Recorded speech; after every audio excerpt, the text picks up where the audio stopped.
Despite historically low interest rates, federal refinance programs, and big bank mortgage settlement offers, mortgage lending remains painfully slow. So here are some new developments in mortgage lending and borrowing. Is Jason Auerbach, Division Head with First Choice Bank. Good to have you on the program. Thank you, Becky, for having me. All right, let's get an overview. I mean, we have these unbelievably low mortgage rates. Yep. Are we seeing any improvement in terms of lending out there? The fact is actually over the last 4 years, you've seen a lot of credit being expanded and many more people are getting mortgages than they were in 2008, 2009. If you qualify for a mortgage today, you can get one. There are three legs to a stool. Do you make money? Do you have some money in the bank? And do you pay your bills on time? If you do those three things, you qualify for a mortgage. A lot of people are saying that they read or they hear on TV that nobody's lending. It's not true. It's just a question of who are we lending to today? And we're lending to qualified borrowers. People who have made responsible decisions and they can pay back their mortgages. Those are the people who can get them, and they can get access to low interest rates. All right, most of the activity, it seems that, and set me straight on this, over the past couple of years has really been refinancing versus people borrowing new mortgages. And this has become increasingly difficult despite HARP and the federal programs. Tell me what's going on there. Well, first and foremost, 78% of all mortgage business today is refinancing. The other thing is the government has tried to have some programs out there like HARP to encourage people to borrow. However, you have to understand that the devil's in the details. So the president goes on TV and says, if your home is underwater, then you're going to be able to refinance your mortgage. Explain that for someone who might not know what underwater means. So if you bought a home for $235,000 and you put 10% down and you got a mortgage for $212,000 and that home today is now only worth $200,000, you're underwater in the fact that your mortgage balance is actually higher than the value of your home. So the government came out and they said, we want all those people who are underwater to be able to qualify.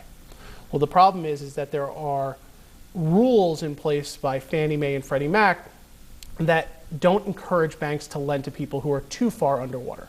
So most banks will lend if you are slightly underwater, meaning if the value of your mortgage is only 5% more than the value of your home, what we call 105% loan to value.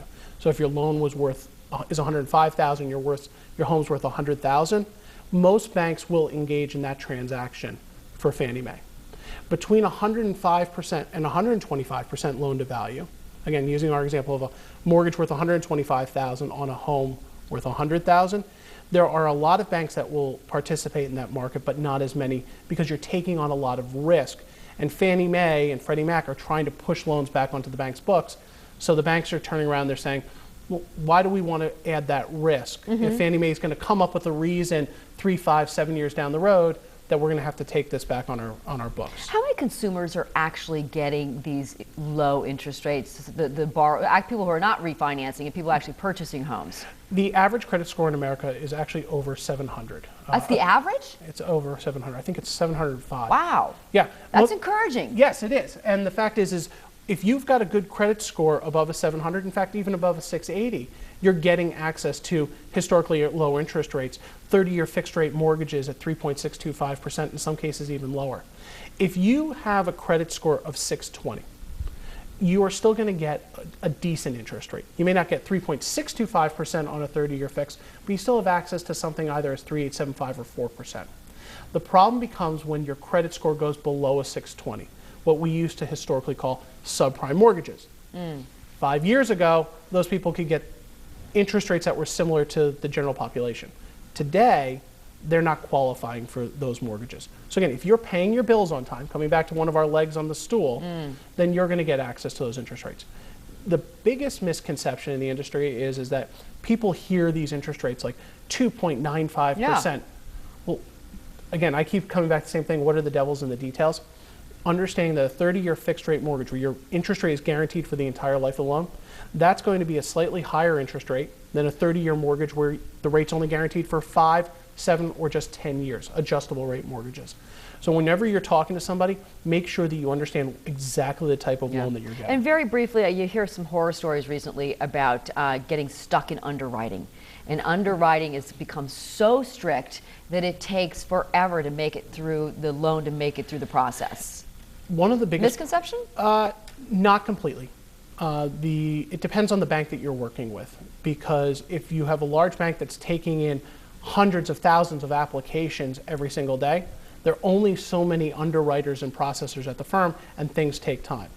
The other thing is having the paperwork properly vetted ahead of time. So if you're working with a trusted partner and a trusted lender, then you can get through it because you will have provided your pay stubs, you'll have provided your bank statements. If you're buying a home, a title report, and making sure the appraisal was done on time. The more paperwork that you provide up front, the easier the process is going to be. Very good. Also, don't surprise your lender. Oh, no, no surprise. In this environment, Right. don't surprise anybody. Jason, good having you on the program. First time on the show. I Nice to appreciate have it. Thank here. you very much.